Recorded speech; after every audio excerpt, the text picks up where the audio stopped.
नमस्कार, news for nation देख रहे हैं आप। आपके साथ मैं हूं ऋचा शर्मा। बिहार में होने वाले चुनाव में अभी वक्त है, लेकिन चुनावी सरगर्मियां बढ़ती दिख रही है। इसी बीच महागठबंधन में सीट शेयरिंग को लेकर रार मची हुई है। हालांकि सीट शेयरिंग को लेकर जो दो मेन पार्टी है और सबसे बड़ी पार्टी है राजद और कांग्रेस ने कहीं ना कहीं ये पहले से स्पष्ट कर दी कि दोनों के बीच में ही इस पर बातचीत होगी और ये दोनों की राय से ही फैसला लिया जाएगा कि किन पार्टी के खाते में कितनी सीटें जाएगी और किस विधानसभा क्षेत्र से कौन से उम्मीदवार चुनावी मैदान में उतरेगा। लेकिन इसी बीच बात करें महागठबंधन की, तो महागठबंधन में अब सीटों को लेकर जो सियासत है वो खूब हो रही है और सीट शेयरिंग का फॉर्मूला भी पेचीदा होते जा रहा है। राजद ने कांग्रेस के पास एक पासा फेंका।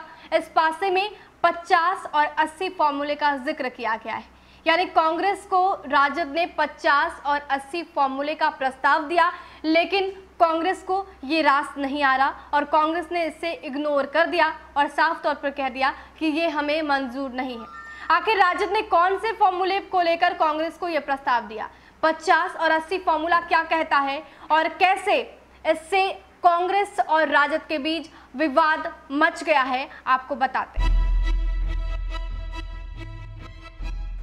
कांग्रेस के सूत्र कहते हैं कि राजद ने जो दो ऑफर भेजे हैं, 80 और 50 का ये ऑफर राजद ने सोच समझकर तैयार किया। हिंदुस्तानी अवाम मोर्चा के महागठबंधन से बाहर होने के पहले से ही वाम दलों को महागठबंधन से जोड़ने का काम शुरू हो गया था। वाम दलों के साथ आने से भले ही महागठबंधन की ताकत बढ़ी है, लेकिन दूसरा बड़ा संकट सीटों के विभाजन को लेकर खड़ा हो गया है। अब आपको बताते हैं कि राजद ने कांग्रेस के समक्ष सबसे पहला प्रस्ताव यानी कि 80 की सीटों का जो प्रस्ताव रखा है, जिसे 80 फॉर्मूला कहा जा रहा है, वो क्या है। इसके तहत कांग्रेस को महागठबंधन की 80 सीटें मिलेंगी, मगर रालोसपा, सीपीआई और सीपीएम को इसमें से ही सीट देने का फैसला कांग्रेस को करना होगा। राजद अपने कोटे से भाकपा, माले और वीआईपी को सीटें देगा।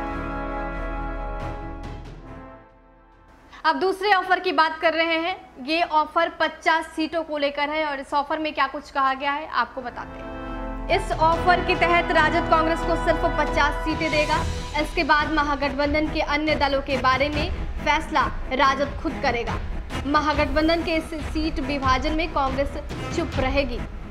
राजद के बनाए फॉर्मूले को अगर कांग्रेस मानती है तो 80 सीटों वाला ऑफर स्वीकार करती है, तो उसे अपने कोटे से सीपीआई, सीपीएम और रालोसपा को सीट देनी होगी। इन दलों के साथ मोल भाव भी कांग्रेस को करना होगा। राजद अपने कोटे से भाकपा, माले और वीआईपी को सीटें देगा। इसमें मिली सभी सीटें कांग्रेस अपने लिए रख सकेगी और गठबंधन के बाकी दलों के साथ मोल भाव राजद के नेता करेंगे, वहीं सीट बंटवारे का फैसला करेंगे। अब बताया जा रहा है कि भाकपा, माले और वीआईपी के प्रभाव वाले वोट बैंक को राजद अपने साथ जोड़े रखने के लिए इन दो दलों की सीटों का फैसला खुद करना चाहता है। पार्टी के बिहार प्रभारी शक्ति सिंह गोयल पिछले 2 महीने से लगातार ऐसे दावे कर रहे हैं कि कांग्रेस सम्मानजनक सीटों पर समझौता करेगी। वर्ष 2015 के चुनाव में कांग्रेस तब 41 सीटों पर चुनाव लड़ी थी, जब जदयू भी महागठबंधन में था। जदयू ने 101 सीटों पर चुनाव लड़ा था। अब जबकि जदयू महागठबंधन में नहीं है और ना ही हिंदुस्तानी अवाम मोर्चा, ऐसे में गठबंधन का दूसरा सबसे बड़ा दल होने के नाते उनकी भागीदारी पहले से ज्यादा बनती। चर्चा है कि कांग्रेस कम से कम 80 सीटों पर बिहार विधानसभा चुनाव में किस्मत आजमाना चाहती।